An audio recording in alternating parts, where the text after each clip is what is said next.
ನಾನು ನಿಮಗೆ ಒಂದು ಪ್ರಶ್ನೆ ಕೇಳ್ತೀನಿ. ನೀವು ಫೋನಲ್ಲಿ ಗಂಟೆಗಟ್ಟಲೆ ಸ್ಕ್ರಾಲ್ ಮಾಡುವಾಗ ನಿಮಗೆ ಬೋರ್ ಆಗ್ತಿರಲ್ಲ, ಆದ್ರೆ ಬುಕ್ ಓಪನ್ ಮಾಡಿದ ತಕ್ಷಣ ಮನಸ್ಸು ಅಚಾನಕ್ ಆಗಿ ಹೆವಿ ಆಗುತ್ತೆ. ಓದುವುದಂದ್ರೆ ತುಂಬಾ ಬೋರಿಂಗ್ ಅಂತ ಅನ್ಸುತ್ತೆ. ಸೊ ಅವಾಗ ನೀವೇನ್ ಅನ್ಕೋತೀರಾ ಅಂದ್ರೆ, ಈಗ ಒಂದ್ 5 ನಿಮಿಷ ಮೊಬೈಲ್ ನೋಡೋಣ, ಮೈಂಡ್ ಫ್ರೆಶ್ ಆಗುತ್ತೆ, ಆಮೇಲೆ ಕಂಟಿನ್ಯೂಸ್ ಆಗಿ ಓದೋಣ ಅಂತ ಅನ್ಕೋತೀರಾ. ಆದ್ರೆ ಆ 5 ನಿಮಿಷ 3 ಗಂಟೆ ರೀಲ್ಸ್ ಅಲ್ಲಿ ಬದಲಾಗಿರುತ್ತೆ. ಇದರಲ್ಲಿ ಎಲ್ಲದಕ್ಕಿಂತ ವಿಚಿತ್ರ ಏನ್ ಗೊತ್ತಾ, ಗಂಟೆಗಟ್ಟಲೆ ರೀಲ್ಸ್ ನೋಡಿದ್ರು ಗಿಲ್ಟಿ ಫೀಲ್ ಆಗಲ್ಲ, ಆದ್ರೆ 10 ನಿಮಿಷನೇ ಓದಿದ್ರು ತುಂಬಾ ಎಕ್ಸಾಸ್ಟಿಂಗ್ ಅನ್ಸುತ್ತೆ, ತುಂಬಾ ಆಯಾಸ ಆದಂಗ ಅನ್ಸುತ್ತೆ. ಈ ತರ ನಿಮ್ ಜೊತೆನೂ ಆಗ್ತಿದ್ರೆ ಇದು ನಿಮ್ಮ ಸೋಮಾರಿತನದಿಂದ ಆಗ್ತಿದೆ ಅಂತ ಅನ್ಕೋಬೇಡಿ, ಅಥವಾ ನಿಮ್ಮ ಹತ್ತಿರ ಬುದ್ಧಿ ಕಡಿಮೆ ಇದೆ ಅದಕ್ಕೆ ಈ ತರ ಆಗ್ತಿದೆ ಅಂತ ಅನ್ಕೋಬೇಡಿ. ನಿಜ ಹೇಳ್ಬೇಕು ಅಂದ್ರೆ ಇದರಲ್ಲಿ ನಿಮ್ದು ಏನು ತಪ್ಪಿಲ್ಲ, ಇದು ಒಂದು ಬ್ರೈನ್ ಪ್ರಾಬ್ಲಮ್. ನಮ್ಮ ಬ್ರೈನ್ ಒಂದು ಸಿಂಪಲ್ ಸಿಸ್ಟಮ್ ನ ಫಾಲೋ ಮಾಡುತ್ತೆ. ಆ ಸಿಸ್ಟಮ್ ಯಾವ್ದಂದ್ರೆ ರಿವಾರ್ಡ್ ಸಿಸ್ಟಮ್. ನಮ್ಮ ಬ್ರೈನ್ ಗೆ ಯಾವ ಕೆಲಸದಿಂದ ರಿವಾರ್ಡ್ ಸಿಗುತ್ತೆ ಅದು ಅದನ್ನೇ ಮಾಡೋದಕ್ಕೆ ಇಷ್ಟಪಡುತ್ತೆ. ಫಾರ್ ಎಕ್ಸಾಂಪಲ್, ಇನ್ಸ್ಟಾಗ್ರಾಮ್ ಅಲ್ಲಿ ರೀಲ್ ಸ್ಕ್ರಾಲ್ ಮಾಡೋದ್ರಿಂದ ನಮ್ಮ ಬ್ರೈನ್ ಗೆ ಡೋಪಾಮೈನ್ ಸಿಗ್ತಿರತ್ತೆ. ಆ ಡೋಪಾಮೈನ್ ನಮ್ಮ ಬ್ರೈನ್ ಗೆ ರಿವಾರ್ಡ್ ಇದ್ದಂಗೆ. ಮತ್ತು ನೀವು ಯಾವ್ದಾದ್ರು ಒಂದು ಗೇಮ್ ಚಾಲೆಂಜ್ ನ ಕಂಪ್ಲೀಟ್ ಮಾಡಿದ್ರೆ ನಿಮ್ಮ ಬ್ರೈನ್ ಗೆ ಡೋಪಾಮೈನ್ ಸಿಗತ್ತೆ. ಆ ಡೋಪಾಮೈನ್ ನಮ್ಮ ಬ್ರೈನ್ ಗೆ ರಿವಾರ್ಡ್ ಇದ್ದಂಗೆ. ಆದ್ರೆ ಓದುವುದರಲ್ಲಿ ಯಾವುದೇ ಇನ್ಸ್ಟಂಟ್ ರಿವಾರ್ಡ್ ಇರಲ್ಲ, ಯಾವುದೇ ಎಕ್ಸೈಟ್ಮೆಂಟ್ ಕೂಡ ಇರಲ್ಲ, ಯಾವುದೇ ಮಜಾನೂ ಇರಲ್ಲ. ಹಾಗಿದ್ರೆ ನಾವಿನ್ನೇನ್ ಮಾಡ್ಬೇಕು ಅಂತ ನಿಮ್ಮಲ್ಲಿ ಪ್ರಶ್ನೆ ಬಂದಿರಬಹುದು. ನಾವೇನ್ ಮಾಡ್ಬೇಕು ಅಂದ್ರೆ ಸ್ಟಡಿನ ಬ್ರೈನ್ ಗೆ ಅಡಿಕ್ಟಿವ್ ಮಾಡ್ಕೋಬೇಕು. ನಾವೆಲ್ಲರೂ ಒಂದು ಮಿಸ್ಟೇಕ್ ಮಾಡ್ತೀವಿ, ಅದೇನಂದ್ರೆ ನಾವು ಸ್ಟಡಿನ ಒಂದು ಪನಿಷ್ಮೆಂಟ್ ತರ ತಗೋತೀವಿ. ಅಂದ್ರೆ ನಾನು ತುಂಬಾ ಕಷ್ಟಪಟ್ಟು ಓದ್ಬೇಕು, ನಾ ಫೇಲ್ ಆಗ್ಬಾರ್ದು, ಹೆಚ್ಚಿಗೆ ಮಾರ್ಕ್ಸ್ ತೆಗಿಬೇಕು ಅಂತ ನಿಮಗ್ ನೀವೇ ಪ್ರೆಷರ್ ಹಾಕೋತಿರ್ತೀರಾ. ಮತ್ತು ನಿಮ್ಮ ಯೋಚನೆಯಲ್ಲಿ ಕಷ್ಟ, ಭಯ, ಪ್ರೆಷರ್ ಇದ್ರೆ ನಿಮ್ಮ ಬ್ರೈನ್ ಏನ್ ಅನ್ಕೊಳತ್ತೆ ಅಂದ್ರೆ, ಇದ್ರಲ್ಲಿ ನನಗೇನ್ ಬೆನಿಫಿಟ್ ಇದೆ, ನಾ ಯಾಕೆ ಕಷ್ಟ ಪಡ್ಬೇಕು ಅಂತ ಅನ್ಕೊಳತ್ತೆ. ಹಾಗಿದ್ರೆ ನಿಮ್ಮ ಬ್ರೈನ್ ಗೆ ಸ್ಟಡಿ ಅಡಿಕ್ಷನ್ ಆಗ್ಬೇಕು ಅಥವಾ ಸ್ಟಡಿ ಒಂದು ಗೇಮ್ ತರ ಅನ್ನಿಸ್ಬೇಕು ಅಂದ್ರೆ ನಾವು 4 ಸ್ಟೆಪ್ಸ್ ನ ಫಾಲೋ ಮಾಡ್ಬೇಕು. ಆ ಸ್ಟೆಪ್ಸ್ ನ ನೀವು ಫಾಲೋ ಮಾಡಿದ್ರೆ ನಿಮ್ಗೆ ಓದುವುದರಲ್ಲಿಯೂ ಸಹ ತುಂಬಾ ಮಜಾ ಬರುತ್ತೆ. So without any further delay, let's get into the video.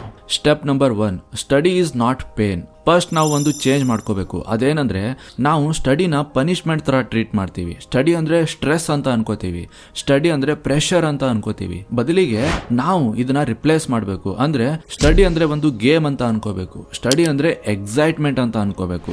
ಇವತ್ತೇ ನಾನು ಟಾಪರ್ ಆಗ್ಬೇಕು ಅಂತ ಅನ್ಕೋಬೇಡಿ. ಸದ್ಯಕ್ಕೆ ನೀವು ಜಸ್ಟ್ ಓದೋದಕ್ಕೆ ಶುರು ಮಾಡಬೇಕು ಅಷ್ಟೇ. Step number 2, 10 minutes rule. ದೋಸ್ತ್, ಇದು ಮೋಸ್ಟ್ ಪವರ್ಫುಲ್ ರೂಲ್. ಓದಕ್ಕೆ ಕುತ್ಕೊಂಡಾಗ ಇವತ್ತು ನಾನು 4 ಗಂಟೆ ಓದ್ತೀನಿ, 8 ಗಂಟೆ ಓದ್ತೀನಿ ಅಂತ ಅನ್ಕೊಂಡು ಯಾವತ್ತೂ ಓದ್ಬೇಡಿ. ಯಾಕಂದ್ರೆ ಅದರಿಂದ ನಿಮ್ಮ ಬ್ರೈನ್ ಅಲ್ಲಿ ಒಂದು ಪ್ರೆಷರ್ ಉಟ್ಕೊಳ್ಳುತ್ತೆ. ಇದ್ರ ಬದಲು ನಾನಿವತ್ತು 10 ನಿಮಿಷ ಮಾತ್ರ ಓದ್ತೀನಿ ಅಂತ ಅನ್ಕೊಂಡು ಓದಕ್ಕೆ ಕುತ್ಕೋಬೇಕು. ಆಗ ನಿಮ್ಮ ಬ್ರೈನ್ ರಿಲ್ಯಾಕ್ಸ್ ಆಗತ್ತೆ. ಒಂದು ನಿಜ ಏನ್ ಗೊತ್ತಾ, ಈ ತರ ಅನ್ಕೊಂಡು ಓದಕ್ ಕುತ್ಕೊಂಡ್ರೆ 10 ನಿಮಿಷ 25 ನಿಮಿಷದಲ್ಲಿ ಬದಲಾಗುತ್ತೆ, 25 ನಿಮಿಷ 1 ಗಂಟೆಯಲ್ಲಿ ಬದಲಾಗುತ್ತೆ.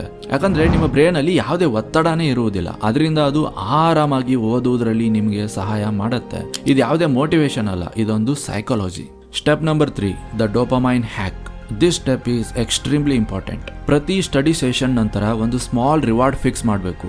ಆ ರಿವಾರ್ಡ್ ಏನ್ ಬೇಕಾದ್ರೂ ಆಗಿರ್ಬಹುದು. ಅದು ನಿಮ್ಮ ಫೇವರೇಟ್ ಸಾಂಗ್ ಆಗಿರ್ಬಹುದು, ಟೀ ಅಥವಾ ಕಾಫಿ ಆಗಿರ್ಬಹುದು, ಸ್ವಲ್ಪ ವಾಕ್ ಆಗಿರ್ಬಹುದು, ಅಥವಾ 5 ನಿಮಿಷ ಮೊಬೈಲ್ ಯೂಸ್ ಮಾಡೋದಾಗಿರ್ಬಹುದು. ಆದ್ರೆ ಮೊಬೈಲ್ ಯೂಸ್ ಮಾಡುವಾಗ 5 ನಿಮಿಷ ಟೈಮರ್ ಹಾಕೊಂಡು ಯೂಸ್ ಮಾಡಬೇಕು. ಈ ತರ ನಿಮಗ್ ನೀವೇ ರಿವಾರ್ಡ್ ಕೊಡ್ಕೋತಿದ್ರೆ ನಿಧಾನವಾಗಿ ನಿಮ್ಮ ಬ್ರೈನ್ ಒಂದು ವಿಷಯ ಲರ್ನ್ ಮಾಡುತ್ತೆ. ಅದೇನಂದ್ರೆ, ಈ ಮನುಷ್ಯ ಓದಿದ್ಮೇಲೆ ನನ್ಗೆ ರಿವಾರ್ಡ್ ಕೊಡ್ತಾನೆ, ಸೊ ಓದುವಾಗೆಲ್ಲ ನಾನು ಚೆನ್ನಾಗಿ ಓದ್ಬೇಕು ಅಂತ ಅನ್ಕೊಳ್ಳುತ್ತೆ. ಅಂದ್ರೆ study is equal to reward ಅಂತ ಅನ್ಕೊಳ್ಳುತ್ತೆ. ಮತ್ತು ಇದೇ ಮೊಮೆಂಟ್ ಅಲ್ಲಿ ನಿಮ್ಮ ಬ್ರೈನ್ಗೆ ಸ್ಟಡಿ ಅಡಿಕ್ಷನ್ ಆಗೋದಕ್ಕೆ ಶುರು ಆಗುತ್ತೆ.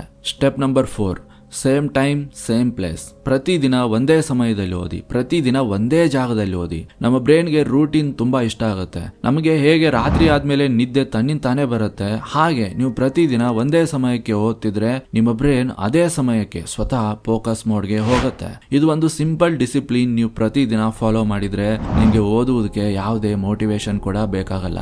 ಒಂದು ಕಹಿ ಸತ್ಯ ಏನಂದ್ರೆ, ಮೋಟಿವೇಶನ್ ಪ್ರತಿದಿನ ಇರಲ್ಲ, ನಮ್ಮ ಮೂಡ್ ಕೂಡ ಪ್ರತಿದಿನ ಒಂದೇ ತರ ಇರಲ್ಲ.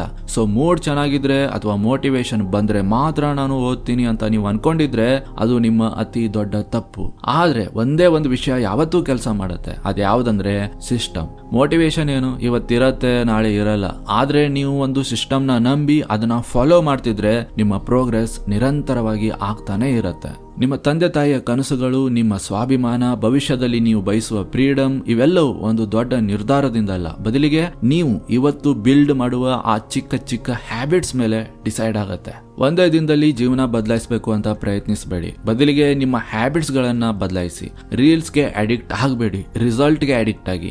ಇವತ್ತಿಂದಾನೇ ಓದಕ್ ಶುರು ಮಾಡಿ. ನೀವು ಜಸ್ಟ್ 10 ನಿಮಿಷ ಓದ್ಬೇಕು ಅಂತ ಅನ್ಕೊಂಡು ಓದಕ್ ಕೂತ್ಕೊಳ್ಳಿ. ಈಗಲೇ ಇದೇ ತಕ್ಷಣ ಈ ವಿಡಿಯೋ ಮುಗಿದ ಮೇಲೆ ಓದಕ್ ಕೂತ್ಕೊಂಡ್ಬಿಡಿ. ನಾಳೆ ನಿಮ್ಮ ಫ್ಯೂಚರ್ ನಿಮ್ಗೆ ಥ್ಯಾಂಕ್ಸ್ ಹೇಳುತ್ತೆ. ಹಾಗಿದ್ರೆ ಸ್ನೇಹಿತರೆ, ಈ ವಿಡಿಯೋದಲ್ಲಿ ಏನೇನ್ ನೋಡಿದೀವಿ ಅದನ್ನ ಮತ್ತೊಮ್ಮೆ ಶಾರ್ಟ್ ಆಗಿ ರಿವಿಷನ್ ಮಾಡೋಣ. ನಮ್ಮ ಬ್ರೈನ್ ಒಂದು ಸಿಂಪಲ್ ಸಿಸ್ಟಮ್ ನ ಫಾಲೋ ಮಾಡುತ್ತೆ. ಆ ಸಿಸ್ಟಮ್ ಯಾವ್ದಂದ್ರೆ ರಿವಾರ್ಡ್ ಸಿಸ್ಟಮ್.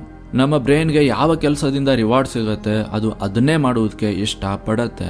ಹಾಗಿದ್ರೆ ನಿಮ್ಮ ಬ್ರೈನ್ಗೆ ಸ್ಟಡಿ ಅಡಿಕ್ಷನ್ ಆಗಬೇಕು ಅಥವಾ ಸ್ಟಡಿ ಒಂದು ಗೇಮ್ ತರ ಅನ್ನಿಸ್ಬೇಕು ಅಂದ್ರೆ ನಾವು 4 ಸ್ಟೆಪ್ಸ್ ನ ಫಾಲೋ ಮಾಡಬೇಕು. ಸ್ಟೆಪ್ ನಂಬರ್ 1, ಓದುವುದಂದ್ರೆ ಶಿಕ್ಷೆ ಅಲ್ಲ.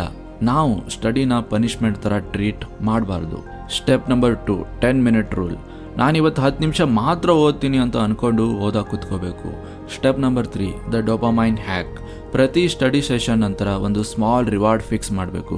ಈ ತರ ನಿಮಗೆ ನೀವೇ ರಿವಾರ್ಡ್ ಕೊಡ್ತಿದ್ರೆ ನಿಧಾನವಾಗಿ ನಿಮ್ಮ brain study is equal to reward ಅಂತ ಅನ್ಕೊಳ್ಳುತ್ತೆ. Step number 4, same time same place. ಪ್ರತಿದಿನ ಒಂದೇ ಸಮಯದಲ್ಲಿ ಒಂದೇ ಜಾಗದಲ್ಲಿ ಓದಬೇಕು. ನೀವು ಪ್ರತಿದಿನ ಒಂದೇ ಸಮಯಕ್ಕೆ ಓದ್ತಿದ್ರೆ ನಿಮ್ಮ ಬ್ರೈನ್ ಅದೇ ಸಮಯಕ್ಕೆ ಸ್ವತಃ ಫೋಕಸ್ ಮೋಡ್ಗೆ ಹೋಗುತ್ತೆ. ಮತ್ತು ನೀವು ಒಂದು ಸಿಸ್ಟಮ್ನ ಫಾಲೋ ಮಾಡಬೇಕು. ಯಾಕಂದ್ರೆ ಮೋಟಿವೇಶನ್ ಏನು ಇವತ್ತಿರತ್ತೆ, ನಾಳೆ ಇರಲ್ಲ.